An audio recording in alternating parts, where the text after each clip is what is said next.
Get ready for dictation. One, two, three, start. The Economic Survey for 2020-21 is an expensive attempt at reviewing the developments in the Indian economy during the current financial year and providing an outlook for its near term prospects. Spread over 700 pages, the survey opts for a self congratulatory tone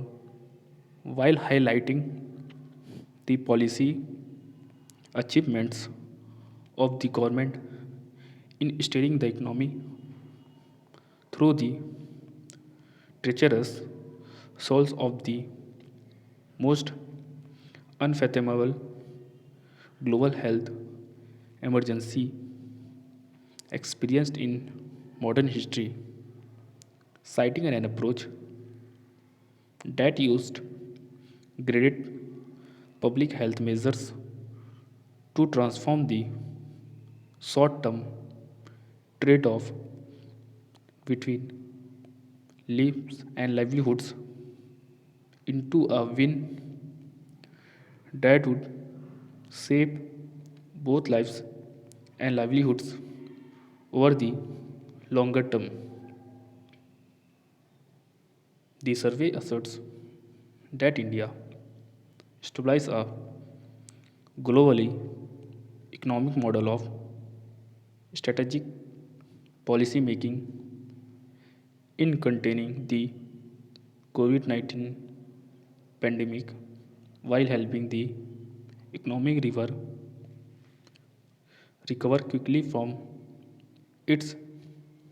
deleterious impact. There is no denying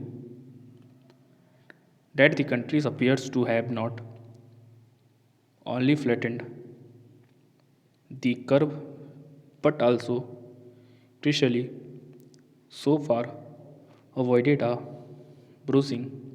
second wave of infections seen in much of Europe and the US. While it may be debatable as to how much of the turn in the pandemic's progress could be attributed wholly to proactive policy measures,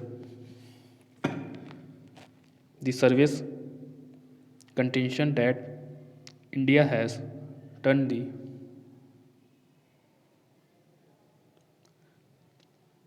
crisis into an opportunity to strengthen its long term growth potential through seminal reforms sound of key, especially given the ongoing farmers' agitation against the new farm laws as well as the plight of the struggling small and medium scale industries and informal sectors. The survey goes on to forecast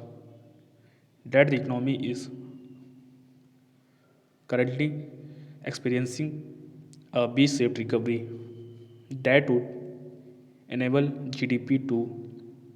expand even by a conservative estimate by 11% in real terms in 2021-22. Still, to achieve that level of real growth, retail inflation must moderate substantially to average 4.4% or less over the 12-month period through March 2022. Given that the survey has projected nominal growth at 15.4%, also while betting for a physical push to support the reviving economy, it posits an upside to the growth prognosis predicted on among other factors. A rapid rollout of the COVID 19 vaccines and a recovery in demand in the battered services sector. However, the document fails in providing an honest assessment of the on ground economy situation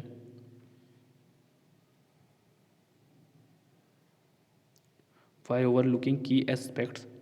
including the extent of unemployment, even as it hints at the level of rural joblessness which followed the return of millions of urban casual workers in the wake of last year's hastily implemented lockdown. This it does by taking credit for a record 311.92 crore person days of work generated over the last 10 months under Manrega, and in contending that growth should be prioritized over inequality in tackling poverty when the pandemic has exacerbated the gap between the rich and the poor, and the finance minister is set to present her budget. The survey seems to privilege wealth creation over all else.